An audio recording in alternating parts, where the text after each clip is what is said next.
Hello बच्चों, स्वागत है आपके अपने यूट्यूब चैनल बीजे एजुकेशन में। उत्तराखंड पशुधन प्रसाद 2026 के लिए नॉन कोऑर्डिनेट्स हम पढ़ रहे थे, जिसमें प्रोटोजोआ हमारा हो गया था।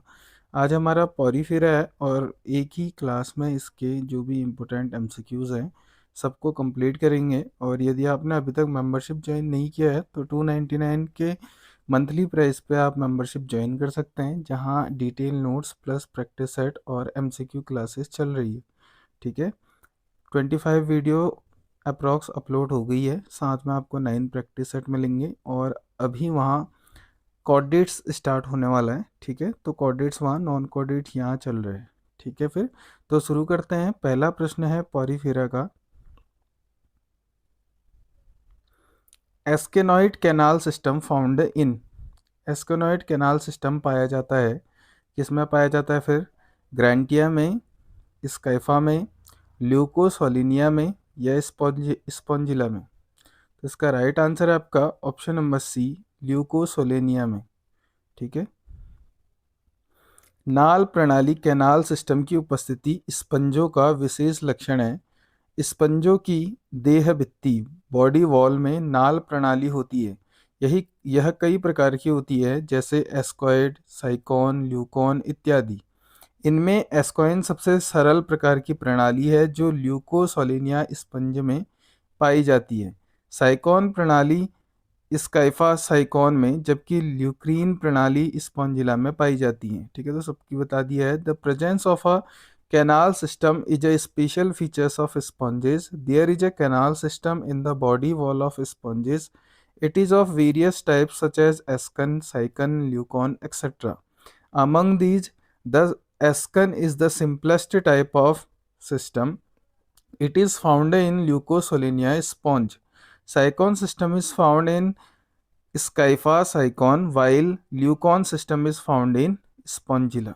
ठीक है, तो आगे बढ़ते हैं फिर। अब नेक्स्ट क्वेश्चन है, साइकॉन में किस प्रकार का कैनाल तंत्र पाया जाता है? किस प्रकार का पाया जाता है फिर? एस्कॉन, साइकॉन, ल्यूकॉन या फिर रहगॉन? तो इसका राइट आंसर है आपका ऑप्शन नंबर बी, साइकॉन। ठीक है। साइकॉन नाल प्रणाली साइकॉन में पाई जाती है। इसका विकास मूलतः स्पंज की दीवारों के तहों में वलित हो जाने के कारण होता है। वलन के कारण देह भित्ति सपाट न रहकर महीन नलिकाओं का रूप ले लेती है, जिन्हें अरीय नलिका रेडियल कैनाल्स कहते हैं। Sycon canal system is found in sycon. Its development is mainly due to the folding of the layers of the sponge wall. Due to folding, the body wall does not remain flat but takes the form of fine tubes called radial canals. Next question है आपका, साइकॉन में निषेचन होता है बाहर जल में, sponge गुहा के अंदर, देह की सतह पर या मेसेनकाइम न्यूटॉक के अंदर? तो इसका राइट आंसर है ऑप्शन नंबर डी, मेसेनकाइम न्यूटॉक के अंदर। पोरीफेरा संघ का एक समुद्री जीव है। साइकॉन में कोई विशेष जननांग नहीं होते। साइकॉन एक द्विलिंगी हर्मेफ्रोडाइट प्राणी है। नर एवं मादा दोनों प्रकार के युग्मक का विकास एक ही प्राणी में होता है। इनका विकास एमीबोसाइट्स आर्कियोसाइट्स कोशिका से होता है। ठीक है। Porifera is a marine animal of the phylum. There are no special reproductive organs in sycon. Sycon is a hermaphrodite animal. Both male and female gametes develop in the same animal. Their development is from amoebocytes, archaeocyte cells. Question number 4 है, संघ Porifera का उदाहरण है।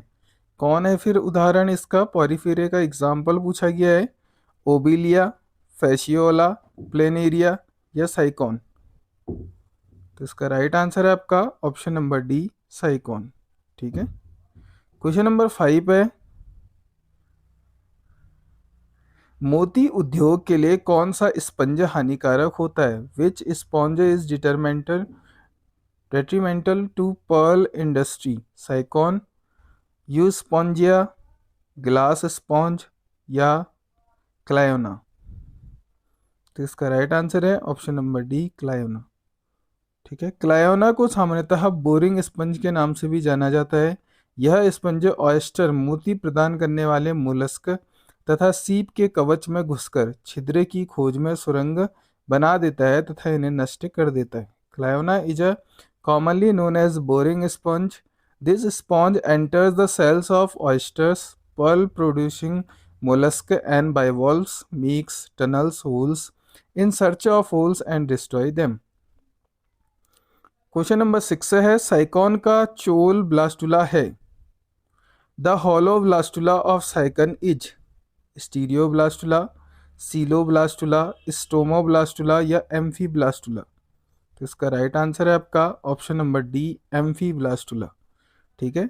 निषेचित अंडे fertilised egg zygote के बार बार विभाजन से ब्लास्टुला का विकास होता है। ब्लास्टुला की कोशिकाएं एक एपिथेलियल परत बनाती है जिन्हें ब्लास्टोडम कहा जाता है। ठीक है। ब्लास्टुला के भीतर तरल द्रव से भरी गुहा कैविटी ब्लास्टोसिल्स कहलाती है। साइकोन में स्टोमोब्लास्ट ब्लास्टुला का ही एक प्रकार पाया जाता है। स्टोमोब्लास्टुला एम्फीब्लास्टुला के विकास के समय बनी संरचना है जिसमें ब्लास्टुला खुलकर पार्श्व की कोशिकाओं को निष्फल जल है। The blastula develops from repeated division of the fertilized egg zygote. The cells of the blastula form an epithelial layer, which is called blastodome. The fluid-filled cavity inside the blastula is called blastocele. Stomoblastula, a type of blastula, is found in cycon. Stomoblastula is a structure formed during the development of amphiblastula, in which the blastula opens up. Question number 7 है अलवणीय जल का sponge है, important है, star mark कर लीजिए। The fresh water sponge is spongilla, grantia, euplectella या euspongia. तो इसका राइट आंसर है ऑप्शन नंबर ए, स्पॉन्जिला। ठीक है। अधिकांश स्पंज समुद्री जल मराइन वाटर में पाए जाते हैं।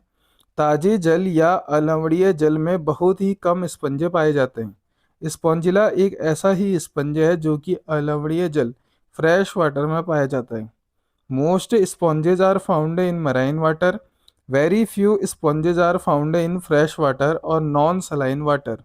Spongilla is one such sponge which is found in fresh water. Question number 8 है आपका बैलोकांठी जंतु पाए जाते हैं। Littoral form of animals is found स्वच्छ जल में इन फ्रेश वाटर, समुद्री जल में किनारों की ओर इन सी वाटर नियर द शोर, गहरे समुद्र में इन डीप सी, समुद्र की तली पर at the bottom of the sea. तो इसका राइट आंसर है option number B, in sea water near the shore. ठीक है। समुद्री किनारों पर रहने वाले जंतुओं को बेलाचली जंतु लिटोरल एनिमल्स कहते हैं। गहरे समुद्र में रहने वाले विरीजक पैलेजिक तथा समुद्र की तली पर रहने वाले बेंथिक कहलाते हैं। ठीक है। Animals living on sea shores are called littoral animals, pelagic animals live in deep sea and benthic animal live at the bottom of the sea. Question number 9 है आपका स्पॉन्जों में स्केलेराल्स बनती है। Spicules of sponges are formed by porocytes, pinacocytes, scleroblast या thesocytes. तो इसका राइट आंसर है आपका ऑप्शन नंबर सी, स्कैलोब्लास्ट। ठीक है। देखिए यहाँ पे सब बताया आपको। स्कैलोब्लास्ट कटिकाओं स्पिक्यूल्स का निर्माण स्कैलोब्लास्ट से, थियोसाइट से खाद्य पदार्थों का संग्रह होता है। ठीक है। आर्कियोसाइट से टोटी पोटेंट कोशिका जो किसी भी दूसरे प्रकार की कोशिकाओं में परिवर्तित हो सकती है। ट्रोफोसाइट्स में भोजन प्रदान करना और क्रोमोसाइट्स अपशिष्ट पदार्थ तथा रंग पदार्थ। देखिए इंग्लिश में भी देख लीजिए। Scleroblast formation of spicules, thesoblast storage of food materials, archaeocytes totipotent cells that can transform into any other type of cell, trophocytes providing food, chromocytes waste material and pigments। Question number 10 है निम्न में से ल्यूकोसोलिनिया किस वर्ग का है? Of the following leucosolenia belongs to which class? Calcarea, hexactinellida, demospongiae या homocoela. तो इसका राइट आंसर है आपका option number A, calcarea. Leucosolenia संघ पोरिफेरा कोशिकीय स्तर का शरीर गठन, आहार नाल एवं मुख गुहा का अभाव के वर्ग कैलकेरिया का सदस्य है। इस वर्ग का प्रमुख लक्षण कलिका कटिकाएं स्पिक्यूल्स बड़ी होती है और कैल्शियम कार्बोनेट से निर्मित होती हैं। Leucosolenia is a member of class calcarea of phylum porifera. Cellular level of body organisation, absence of alimentary canal and oral cavity. The main characteristics of this class is that calcareous spicules are large and made of calcium carbonate.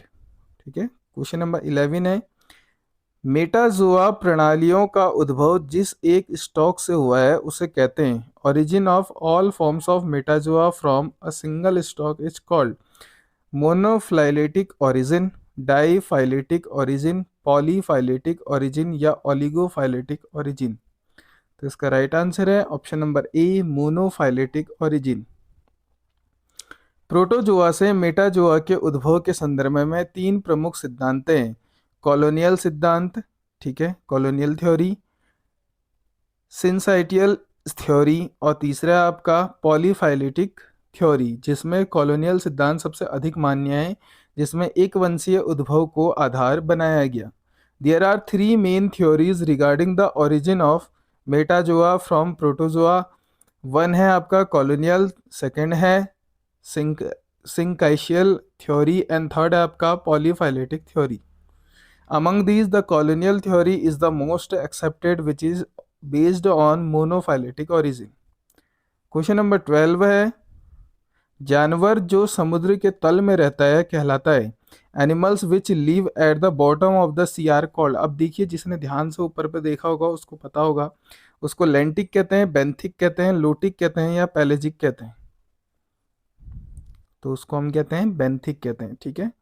यहाँ पे आप सभी चीजें बताई गई है, इसको note कर लीजिए। बेंथिक समुद्र के तल पर रहने वाला जंतु बेंथिक कहलाता है। लूटिक बहते हुए जाले ताजे जल में रहने वाले जंतु को लूटिक कहते हैं। लेंटिक स्थिर जलाशयों में रहने वाले जंतु को, और पैलेजिक समुद्री जल में स्वतंत्र रूप से रहने वाले जंतु को। यहाँ पे इंग्लिश में भी बताया गया है। बेंथिक है animals living at the bottom of the sea. Lotic animals living in running fresh water. Lentic animals living in standing water bodies. और pelagic animals living freely in marine water. Question number 13 है, जंतुओं के abyssal रूप पाए जाते हैं। Abyssal form of animals are found in deep sea, dark area of the sea, the area of the sea where the water is quite and almost still, या फिर आपका डी है the sea where all the above ecological condition exist. तो इसका right answer है आपका option number A, deep C.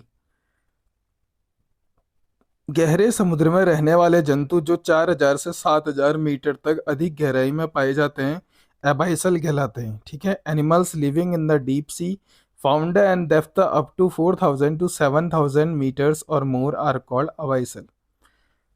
Question number 14 है, both sponge, bath sponge है, कौन है? Euplectella, Gorgonia, Euspongia या वेलेला।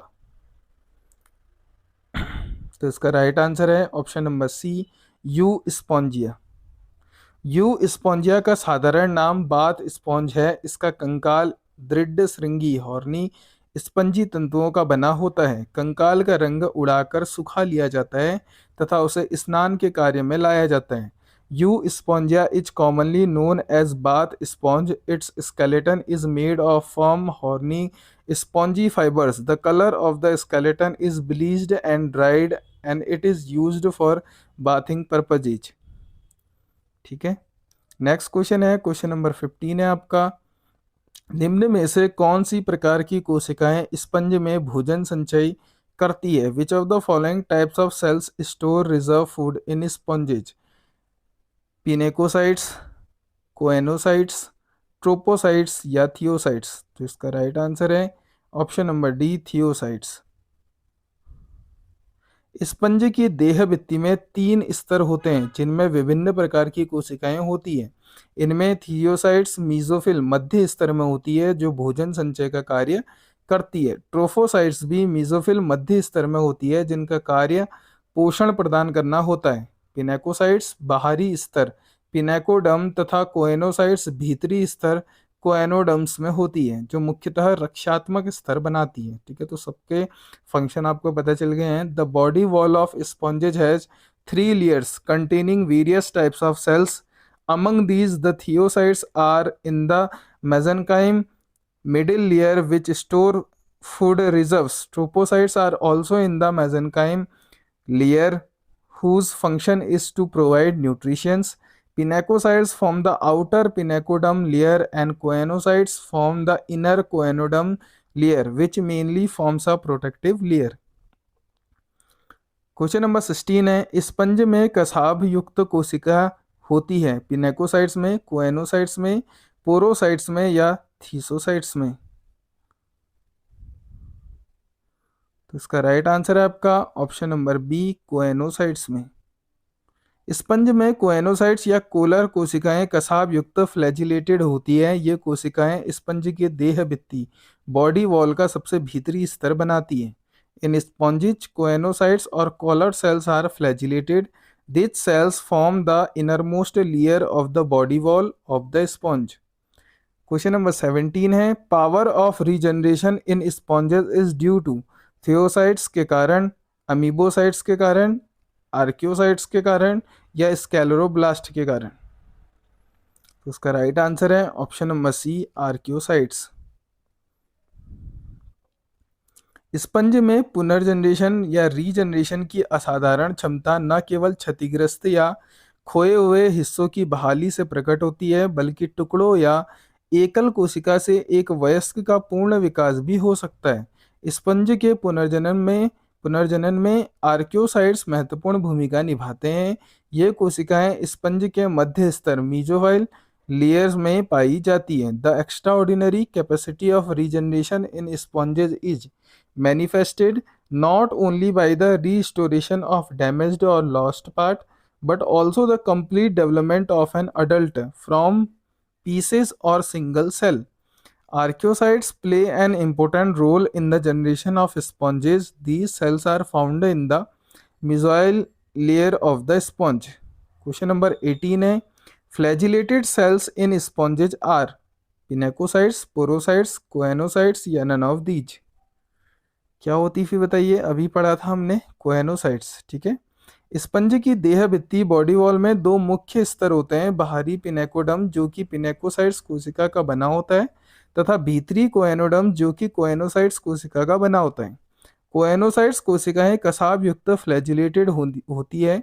इन्हें कॉलर कोशिकाएं भी कहते हैं। ये कोशिकाएं स्पंज का अद्वितीय लक्षण यूनिक कैरेक्टर्स होती है। The body wall of sponges has 2 main layers, the outer pinacoderm which is made of pinacocyte cells and the inner choanoderms which is made of choanocyte cells. Choanocyte cells are flagellated. They are also called collar cells. These cells are unique characters of sponges. तो Porifera से question बनेगा तो sponge से question पक्का बनेगा। ठीक है, silica for the formation of siliceous spicules is synthesise by the sponge, sponge द्वारा संश्लेषित किया जाता है। प्रोवाइडेड बाय सिम्बायोटिक एल्गी, सहजीवी शैवालों द्वारा दिया जाता है। सप्लाइड बाय बैक्टीरिया, जीवाणु द्वारा आपूर्ति किया जाता है। या डी है, extracted by the sponge from the sea water, sponge द्वारा समुद्री जल से निष्कर्षित किया जाता है। तो इसका राइट आंसर है option number D, extracted by the sponge from the sea water. ठीक है, स्पंजों की देह भित्ति बॉडी वॉल में मीजोफिल स्तर में स्थित स्कैलरोब्लास्ट कोशिकाएं कटिका स्पिक्यूल्स का स्रावण करती है। इसके निर्माण के लिए समुद्री जल द्वारा सिलिका को निष्कर्षित एक्सट्रैक्शन करती है। Scleroblast cells located in the mesohyl layer in the body wall of sponges secrete spicules for its formation. Silica is extracted from sea water. Question number 20 है, paragastric cavity is another name for, paragastric जो cavity है उसका दूसरा नाम क्या है? स्यूडोसिल, coelom, स्पॉन्जोसिल्स या gastrovascular गुहा? तो इसका राइट आंसर है ऑप्शन नंबर सी, स्पॉन्जोसिल। ठीक है, स्पॉन्जो स्पंजों की केंद्रीय गुहा को स्पंजोसील्स कहते हैं। इसी को पैरागैस्ट्रिक गुहा, पैरागैस्ट्रिक कैविटी भी कहते हैं। The central cavity of sponges is called spongocoel. It is also called paragastric cavity. Question number 21 है, sea walnuts belong to phylum. जो सी वॉलनट्स है किस फाइलम संघ से बिलोंग करता है? सिलेंट्रेटा, टीनोफोरा, स्पंज या हेमिकॉर्डिडा? तो इसका राइट आंसर है ऑप्शन नंबर बी, टीनोफोरा। ठीक है। समुद्री अखरोट टीनोफोरा संघ के जंतुओं को कहते हैं। इन्हें कॉम जेली या समुद्री अखरोट कहते हैं क्योंकि इनके शरीर पर 8 अनुदैर्ध्य लॉन्गिट्यूडनल प्लेट्स पाए जाते हैं। Sea walnuts are the animals of phylum Ctenophora. They are called comb jellies or sea walnuts because they have 8 longitudinal plates on their body. ठीक है, तो यहाँ पे हमारे नॉन कॉर्डेट्स के पॉरीफेरा टॉपिक कंप्लीट होता है। ठीक है, इसके 21 इंपोर्टेंट एमसीक्यूज थे जो आपके प्रीवियस ईयर में कभी ना कभी पूछे गए थे। तो इसकी जो पीडीएफ है टेलीग्राम चैनल पर अपडेट कर दी जाएगी, जिसकी लिंक है वीडियो के डिस्क्रिप्शन में। वहाँ से आप इसको डाउनलोड करके अच्छे से रिवीजन कर लीजिएगा। ठीक है, अगर पॉरीफेरा से प्रश्न बना तो आपके लिए अच्छा हो जाएगा कि आपका रिवीजन हुआ रहेगा। ठीक है, और जिन्होंने अभी तक मेंबरशिप ज्वाइन नहीं किया है वो मेंबरशिप ज्वाइन कर सकते हैं। वहाँ कल से कॉर्डेट स्टार्ट होने वाला है।